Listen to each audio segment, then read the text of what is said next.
ہمیں حسین میں آنسو بہانے آئی ہوں، میں اپنے بھائی کا جنم منانے آئی ہوں، ہمیں حسین میں آنسو بہانے آئی ہوں۔ آج یہ کیسے انقلاب ہوا کہ یزید جیسے ملعون نے اہل بیت علیہ السلام کو آزاد کر دیا؟ جو بالکل ترس نہیں کھاتا تھا، جس کے دل میں کوئی رحم نہیں تھا، کیوں اس نے آزاد کیا؟ میں یہ مفہوم پیش کرنا چاہتا ہوں مصائب سے پہلے۔ کون سی ایسی شے تھی جس کی وجہ سے وہ خوف زدہ تھا، ڈر گیا تھا؟ اس کے دل میں کوئی ایمان تو تھا نہیں، وہ خدا ہی کو نہیں مانتا تھا، پیغمبر کو نہیں مانتا تھا، تو اس نے آل رسول کو کیا ماننا تھا؟ نہ قرآن کو مانتا تھا۔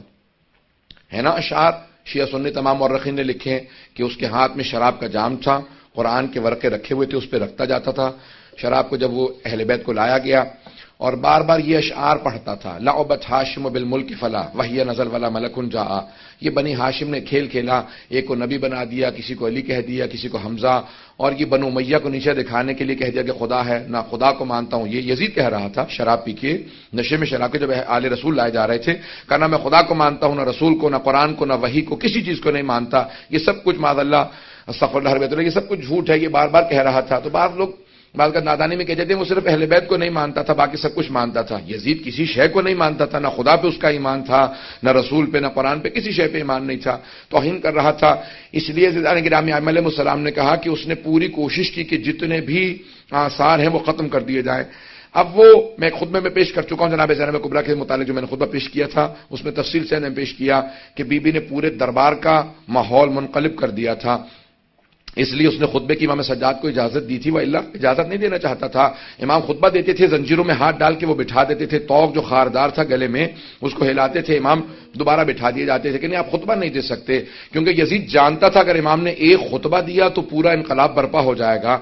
اب کیا ہوا ایسا؟ علامہ مجلسی نے بہار الانوار میں ایک روایت کو نقل کیا ہے، میں صرف اس کو پڑھوں گا اور وہی تمہید ہوگی، مقدمہ ہوگا مصائب کا۔ اگر میں پورا پیش کر سکا تو پورا مصائب پیش کروں گا، آج مجھے 40 کے صرف مصائب پیش کرنا ہے کہ کیسے علامہ مجلسی کہتے ہیں کہ ایک عیسائی گزر رہا تھا جو اپنی بیٹی اور بیوی کے ساتھ شام آیا تھا، دمشق آیا تھا، اس کے زادرہ ختم ہو گیا، جب سب پیسے ختم ہو گئے تو اس نے سوچا کہ کیا کروں، بادشاہ کے سامنے کوئی تحفہ دوں گا تو وہ اس کے بدلے میں مجھے کوئی انعام دے گا، پیسے دے گا، تو مسلمانوں کے بادشاہ کو کوئی تحفہ دے دیتا ہوں۔ سوچنے لگا، پھر اس نے کہا کہ ایک ہرنی کو میں کہیں سے شکار کرتا ہوں، گیا، جا کے دیکھا ایک ہرنی بہت خوبصورت تھی، گلے میں رسی ڈالی، گھسیٹتا ہوا جا رہا تھا کہ اچانک زندان کے دروازے پہ ہرنی روک گئی۔ اس نے بہت کوشش کی، کہا کہ اتنا زور لگا رہا ہوں لیکن کھینچا نہیں جا سکتا، کھینچتا رہا، اچانک اس نے رسی کو ڈھیلا کیا، دھکیلنے لگا، ہرنی بہت تیزی سے زندان کے دروازے پہ آئی، اور علامہ مجلسی کہتے ہیں بہار الانوار میں کہ اس نے فصیح عربی زبان میں کہا السلام علیک یا ابن رسول اللہ۔ وہ عیسائی تھا، پریشان ہونے لگا کہ یہ کیا کیفیت ہے، جانور بول رہے ہیں، بڑا پریشان ہو کے آگے بڑھا دیکھنے کے لیے کہ زندان میں کون ہے جسے یہ ہرنی نے فصیح عربی زبان میں سلام کیا۔ تو ایک مرتبہ جب آگے بڑھا تو دیکھا کہ ایک جلا ہوا امامے کا کپڑا ہے کسی کے سر کے نیچے، اور کچھ مستورات بیٹھی ہوئی ہیں، کچھ بچے باقی رہ گئے ہیں۔ میں نے آج صبح کی مجلس میں کہا تھا نا، جب آل رسول مدینے سے جا رہے تھے نا کربلا تو 46 بچے ساتھ تھے، 46 چلڈرن تھے، 46، اور جب واپس جا رہے تھے تو 10 بچے بھی نہیں رہ گئے تھے، نہ جانے کتنے بچوں کی شہادتیں ہوئی ہیں۔ آگے بڑھ کے دیکھنے لگا، امام سجاد فوراً اٹھے، زندان کے دروازے پہ آئے، اور ایک مرتبہ اس نے امام کی طرف دیکھا کہ آپ کون ہیں، آپ اس زندان میں کیوں ہیں، یہ ہرنی کیوں بول رہی ہے، اور آپ کا مقام کسی کو کیوں معلوم نہیں؟ امام نے ہرنی کی طرف دیکھا، دیکھنے کے بعد کہا کہ یہ ہرنی مجھ سے صرف اتنا کہہ رہی ہے کہ مجھے اتنی دیر کی مہلت دلا دیں، میرے 2 بچے ہیں اس پہاڑ کے پیچھے، میں انہیں دودھ پلا کے واپس آ جاؤں۔ امام نے پلٹ کے اس عیسائی سے کہا میں تجھے ضمانت دیتا ہوں یہ ہرنی واپس آ جائے گی، بس اسے اتنی مہلت دے دے، اپنے بچوں کو دودھ پلا دے۔ اس نے فوراً اس ہرنی کو آزاد کر دیا، کہ میں نے آپ کی وجہ سے اسے آزاد کر دیا، یہ ہرنی آپ سے مہلت مانگ رہی ہے، یہ آپ کو کیسے معلوم؟ امام نے کیسے آزاد کر دے، میں حجت خدا ہوں۔ کہ آپ کون ہیں؟ کہ تو نے مسلمانوں کے آخری نبی جو ہیں، نبی آخر زمان، ان کا نام سن رکھا؟ کہ ہاں محمد مصطفیٰ۔ کہا کہ ان کے 2 نواسے تھے، حسن و حسین، میں حسین کا بیٹا ہوں۔ اب وہ تڑپنے لگا کہ یہ سارے مسلمان ہیں اس شہر کے اندر اور ان میں سے کوئی بھی آپ کی حرمت کو نہیں جانتا، کوئی آپ کے مقام و عظمت کو نہیں سمجھتا۔ ایک مرتبہ اس نے گھروں پہ جانا شروع کیا، دروازوں پہ دستک دینا شروع کی، مسلمانوں باہر آ جاؤ، یہ تمہارے نبی کی ذریت ہے جو قید خانے میں، یہ آل نبی ہیں جو تمہارے قید خانوں میں ہیں۔ مسلمان باہر نکلتے، وہ ایک مرتبہ آ کے پوچھنے لگا یہ مستورات کون ہے؟ کہ یہ نبی کی نواسیاں ہیں، یہ علی کی بیٹیاں ہیں۔ جب اس نے زیادہ شور مچایا تو یزید کے جو سپاہی تھے انہوں نے اس کو گرفتار کر لیا۔ علامہ مجلسی کہتے ہیں کہ انہوں نے اس کا سر قلم کیا، اسے مار دیا اور جا کے مدینے سے، دمشق سے باہر اس کو پھینک دیا یا دفنا دیا قبر کے اندر۔ جب دفنا دیا تو اس کی بیٹی نے اور اس کی بیوی نے سنا کہ ہمارے شوہر کو کسی قیدی کی وجہ سے مار دیا گیا ہے۔ وہ فوراً تلاش کرتی ہوئی دمشق کے باہر اسی قید خانے کے سامنے کھڑی ہوئی، کہا کہ آپ کون ہیں؟ امام سجاد سمجھ گئے، کیا بات ہے؟ کہ ہمارا ایک ہی سہارا تھا وہ بھی آپ نے چھین لیا۔ امام نے ایک مرتبہ اعجاز سے زندان کے دروازے کھلے، کہا میرے ساتھ چل۔ اور امام اس مقام پہ پہنچے جہاں پہ قبر تھی، کہا پروردگارا میری مظلومیت کا واسطہ۔ ایک مرتبہ قبر کھلی، وہ باہر اٹھا، امام کی قدموں میں گرا، کہا میں آپ پہ ایمان لے کے آتا ہوں، میں گواہی دیتا ہوں آپ حجت خدا ہیں۔ امام نے کہا واپس چلا جا، تیری زوجہ اور تیری بیٹی بہت پریشان تھے۔ جب جانے لگے تو امام نے خاتون سے کہا کہ ہم سہارے چھینتے نہیں ہیں، ہم سہارے عطا کرتے ہیں۔ بس اس کے بعد ایک مرتبہ ایسا ماحول بنا، ہر دمشق کے گھر کے اندر باتیں ہونے لگی کہ کوئی یہ قیدی یہاں آل رسول ہیں، وہ عیسائی کہہ کے گیا تھا۔ اب ہر جگہ پہ جب باتیں ہونے لگی یزید کے خلاف، سب لوگ گفتگو چیمیں گوئیاں کرنے لگے کہ یزید نے آل رسول کو قیدی بنا رکھا ہے۔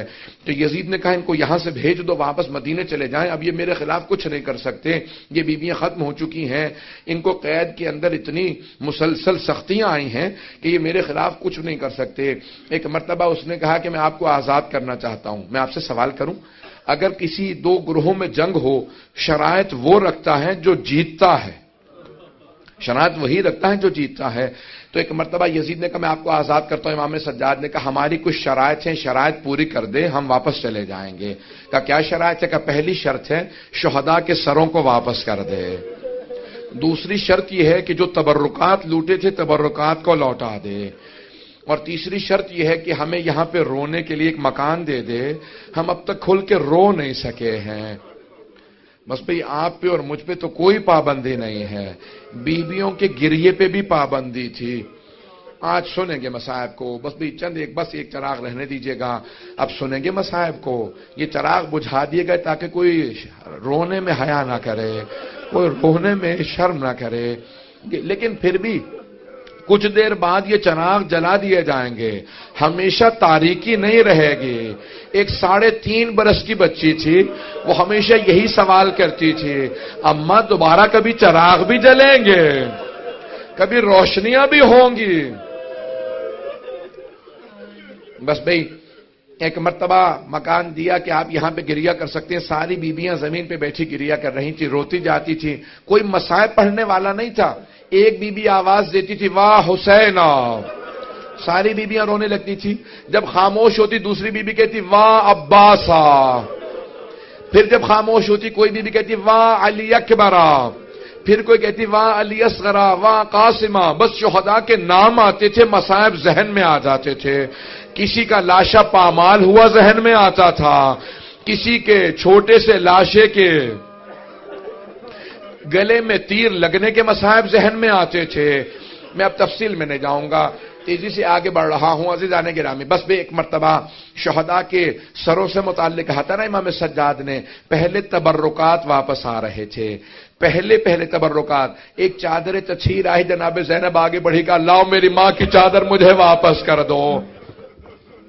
اتنے میں 2 چھوٹی چھوٹی بالیاں آئے، ساری بیویوں نے جناب رباب کو دیکھا، سمجھ گئیں کہ بالیاں جس بی بی کی تھی اب وہ نہیں رہی، یہ بالیاں لائی گئیں، جناب رباب نے تڑپ کے بالیوں کو لیا، کہا جس کی بالیاں تھی اب وہ نہیں رہی۔ اتنے میں ایک آدمی ایک انگوٹھی لے کے آیا، امام سجاد سے جناب زینب نے پوچھا بیٹا سجاد یہ کس کی انگوٹھی ہے؟ کہا پھوپھی اماں میرے بابا کی انگوٹھی ہے۔ جب بجدل انگوٹھی اتار رہا تھا نا، انگوٹھی اتر نہیں رہی تھی، اس نے خنجر نکالا، انگلی کو کاٹو، اور انگوٹھی اتار کے لوٹ کے لے گیا. اجرکم اللہ، اجرکم اللہ. کوئی بخل نہ کرے، بلند آواز سے روئیے گا. امام سجاد کہتے ہیں میرے بابا پہ ایسے گریا کرو جیسے ایک بوڑھی ماں جوان بیٹے پہ روتی ہے.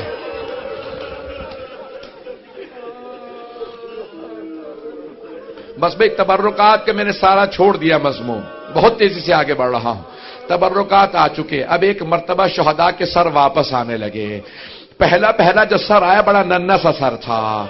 جناب رباب نے اپنے برقعے کا دامن پھیلایا کہ اللہ علی اصغر کا سر مجھے دے دو. بی بی نے کچھ دیر سر لے کے گریا کیا، پھر ایک سوال کیا، علی اصغر اب مثلوں کا تنہر، بیٹا کہ تجھ جیسے بچوں کو بھی نہر کیا جاتا ہے؟ بیٹا اونٹوں کو نہر کیا جاتا ہے.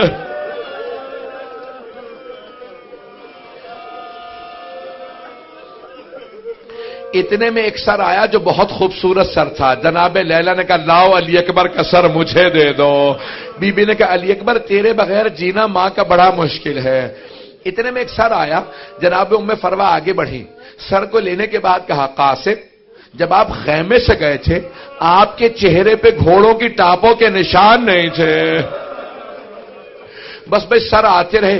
اتنے میں ایک سر آیا، اسے نیزے سے نہیں اتارا گیا تھا، اسے ایک تھیلے سے نکالا گیا تھا. جناب ام کلثوم آگے بڑھی کہا لاؤ عباس کا سر مجھے دے دو. بس بھئی اتنے میں دو سر اور آئے. ساری بیویوں نے جناب زینب کو دیکھا. آپ کے ذہنوں میں مصائب ہے، میں نے اشارہ صرف کرنا تھا. جناب فضہ نے جب اس نے بار بار پوچھا، جناب فضہ نے کہا یہ دو سر مجھے دے دو، میری آقا زادی کے بیٹے ہیں.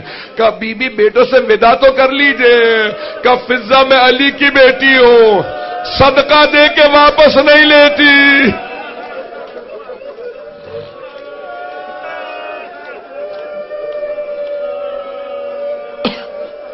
بس بھئی ایک مرتبہ ایک ایسا سر آیا، ساری بیبیاں تعظیم میں کھڑی ہو گئیں.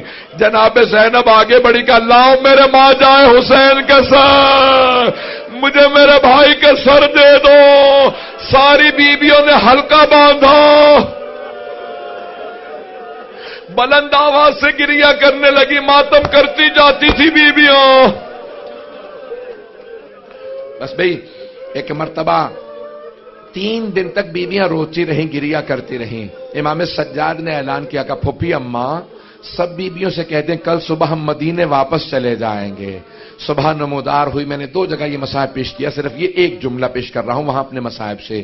جیسی صبح نمودار ہوئی تو جناب زینب سے امام سجاد نے پوچھا پھوپھی اماں بیویاں تیار ہیں؟ جناب زینب نے کہا بیٹا سجاد سب بیویاں تیار ہیں، لیکن آپ کی ماں رباب کا کچھ پتہ نہیں ہے، نہ جانے رباب آج صبح سے کہاں چلی گئی ہیں. امام سجاد نے کہا پھوپھی اماں مجھے پتا ہے میری ماں کہاں گئی ہے. بیویوں سے کہیں تیار ہو، راستے سے ماں کو لے لیں گے. جب چلے تو جناب زینب نے کہا بیٹا سجاد یہ راستہ تو زندان کو جاتا ہے. کہا پھوپھی اماں میری ماں زندان کی ایک قبر سے ودا کرنے گئی ہے.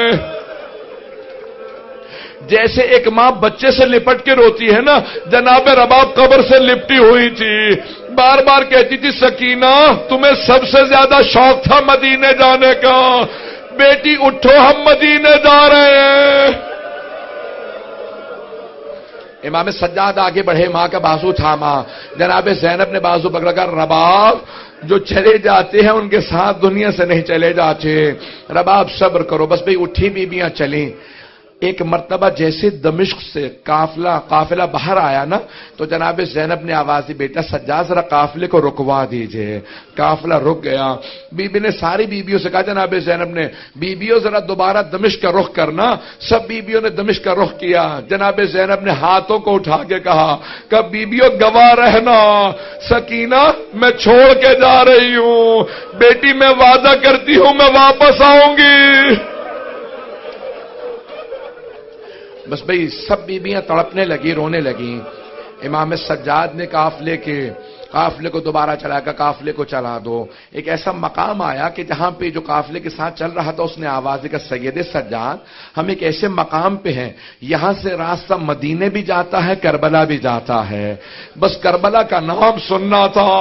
ساری بیویاں تڑپنے لگی کہ سجاد ہم لاشیں چھوڑ کے آئے تھے, ہمیں کچھ دیر کے لیے کربلا لے چلو, ہم قبروں کی زیارت کرنا چاہتے ہیں. امام سجاد نے کہا ہمیں کربلا جانا ہے. کربلا چلنے لگے. جب راستے میں کربلا کا نام آیا ہر بیوی تڑپ رہی تھی. کسی کو اپنا شہید یاد آتا, کسی کو اپنا بچہ یاد آتا, کسی کو کوئی یاد آتا, کوئی بھائی کو یاد کر رہی تھی. ہر بیوی تڑپ رہی ہے. وہاں جناب جابر عطیہ رسول خدا کے صحابی کے ساتھ دونوں صحابی پہنچے. جیسے ہی پہنچے نا تو کربلا میں پہنچے. جناب جابر نابینا ہو چکے تھے. عطیہ سے اپنے غلام سے کہا کہ مجھے حسین کی قبر پہ لے چل. کہا قبور ہیں لیکن نام نہیں لکھے ہوئے, پہچانا نہیں جا رہا کون سی قبر کس کی ہے. تو جناب جابر نے آواز دیا حسین میں جب بھی آپ سے ملنے آتا تھا مجھے گلے لگاتے تھے.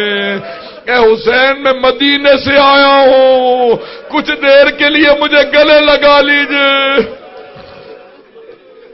جناب جابر ابھی تڑپ ہی رہے تھے کہ اتنے میں جناب جابر کو محسوس ہوا کہ قافلے کے آنے کی آہٹ محسوس ہو رہی ہے. بس بھئی 5 سے 7 منٹ کی زحمت دوں گا, زیادہ مصائب نہیں پڑھوں گا. آج تابوت ہے نا سید الشہداء کا, کوئی رونے میں بخل نہ کرے. آج جب تابوت پہ آپ پرسہ دیں گے نا تو 3 بیبیوں کو پرسہ دے دیے گا. جناب سیدہ کو کہے گا بی بی آپ کے بیٹے کی شہادت کا بڑا افسوس ہے, بی بی لاشے کے پامال ہونے کا بڑا افسوس ہے. دوسری بی بی جناب زینب کبریٰ کہے گا بی بی آپ نے اپنے بھائی کو لاشے کو پامال ہوتے دیکھا تھا, شمر کو خنجر چلاتے دیکھا تھا. اور تیسری کون سی بیوی ہے جسے پرسہ دینا ہے؟ تیسری بیوی جو 3.5 برس کی بیوی, حسین کے سینے پہ سونے والی بیوی. اجرکم اللہ, اجرکم اللہ. بھئی تھک تو نہیں گئے آپ لوگ؟ مسلسل رونا بڑا مشکل کام ہے آپ مسلسل رو رہے ہیں نا, مسلسل رونا جناب زینب کا کام ہے, یہ مسلسل رونا سید سجاد کا کام. ایک مرتبہ جابر نے جب آہٹ محسوس کی کوئی قافلہ آ رہا ہے, فوراً عطیہ سے پوچھا کہ ابھی قافلہ آ رہا ہے, قافلہ کس کا ہے؟ کہ اگر یہ میرے مولا سجاد ہوئے میں تجھے آزاد کر دوں گا. ایک مرتبہ غلام نے پوچھا اپنے مولا کی کوئی علامت تو بتائیں. کہ میرا مولا 23 برس کا جوان ہے, میرا مولا بڑا قداور ہے, میرے مولا کی کمر بڑی مضبوط ہے, میرے مولا کے بازو بڑے مضبوط ہیں. غلام نے دور سے دیکھا کہ یہ آپ کے مولا نہیں ہے. کہ کیوں؟ کہ ان کی داڑھی سفید ہے, کمر جھکی ہوئی ہے.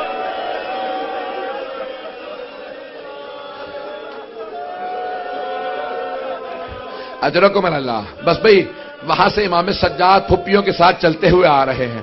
میں ایک سوال کروں آپ سے, ذرا رک جائیے. آپ نے دیکھا خدا نہ خواستہ اگر کسی گھر میں کسی بزرگ کا انتقال ہو جائے تو سب جاتے ہیں بیٹوں کو پرسہ دیتے ہیں. امام سجاد کو کسی نے امام حسین کا پرسہ نہیں دیا تھا. امام کربلا کے بعد سے تڑپ رہے تھے مجھے کوئی گلے لگائے, مجھے کوئی میرے بابا کا پرسہ دے. کوئی کہے سجاد آپ یتیم ہو گئے, آپ کی پھپھیوں کا پردہ چھن گیا. کسی نے گلے نہیں لگایا تھا. جیسے ہی امام سجاد کی جناب جابر پہ نگاہ پڑی خود ہی آگے بڑھے, جناب جابر کو گلے سے لگایا. جیسے کوئی کئی دنوں سے کسی اپنے کو تلاش کر رہا ہو, گلے لگا کے کہا جابر ہاں ہونا قتل رجال ہونا. جابر اس سرزمین پہ ہمارے مردوں کو ذبح کیا گیا. جابر میرے بابا کے لاشے پہ گھوڑے دوڑائے. جابر میری پھپھیوں کے پردے چھنے, میری چھوٹی بہن کو تماچے لگے. جابر میرے گلے میں توق تھا, ہاتھوں میں زنجیریں, پاؤں میں بیڑیوں, نبی کی نواسیاں شرابی کے دربار میں گئی.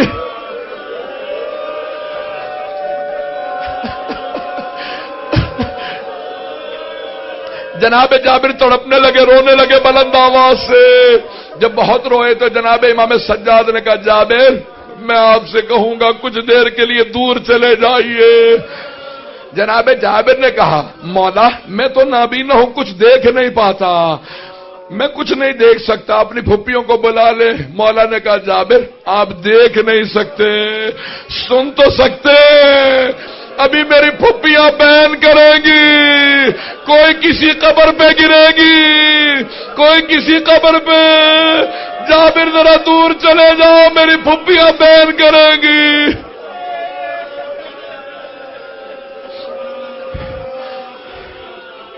بس بھی آواز آئی جناب زینب کی, بھیا میں جب بھی آتی تھی آپ کھڑے ہو جاتے تھے, بھیا میں شام سے لٹ کے آئی ہوں, بھیا کوئی بھی اچھی حالت میں نہیں, سب بیمار ہیں, بھیا میرے پاؤں زخمی ہیں, بھیا مجھے گلے لگا لو.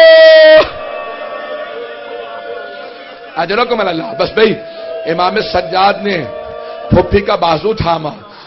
جب جناب زینب نے پوچھا بیٹا سجاد مجھے کچھ دیر کے لیے میرے بھائی کی قبر تو دکھا دو, امام سجاد آگے لے گئے. جناب زینب قبر پہ بیٹھ کے رونے لگیں.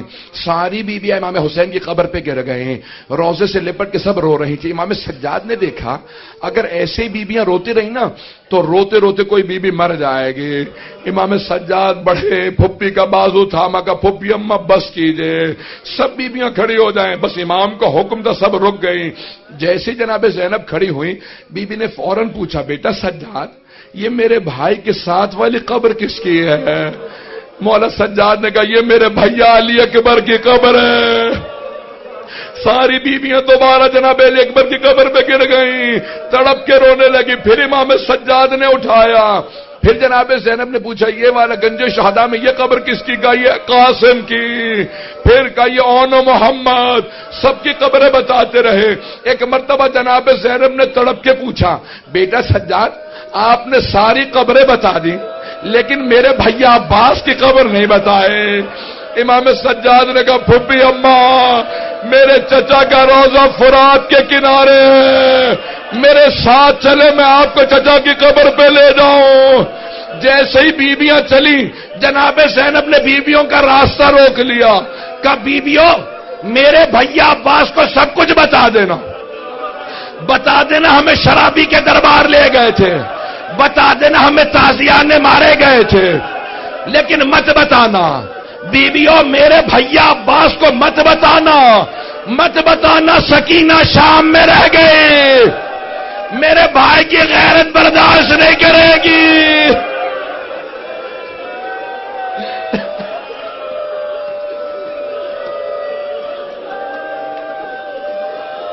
بس بھئی تابوت برآمد ہونے والا ہے. اگر 2 منٹ کی زحمت دوں, اگر سب میری طرف دیکھیں گے تابوت آ گیا. بس بھئی 2 منٹ کی زحمت دے رہا ہوں, سب میری طرف دیکھیں گے تابوت آنے والا ہے. ابھی جب تابوت آئے گا نا وہ حسین جن کا تابوت نہیں اٹھا. امام سجاد جب دفنانے کے لیے کھڑے ہوئے لاشے پہ اتنے زخم تھے, مدینے کا رخ کیا, کہا نانا ذرا میری مدد کیجئے. پھر نجف کا رخ کیا, کہا دادا علی مرتضی میری مدد کرے.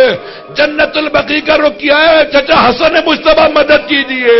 اگر دیکھ سکیں کٹے ہوئے گلے کے نیچے رسول عربی نے ہاتھ رکھے, ٹوٹی ہوئی پسلیوں کے نیچے علی مرتضی نے ہاتھ رکھے, قدموں کے نیچے حسن مجتبی نے. جب سب نے مل کے لاشا اٹھایا, امام سجاد قبر میں تھے. جب لاشا لینے لگے ایک بی بی کنارے کھڑی تھی, کہا سجاد ذرا آرام سے لاشا لینا, میں نے چکیاں پیس کے بالا تھا, میرا بیٹا بڑا زخموں سے چور چور ہے. ماتم حسین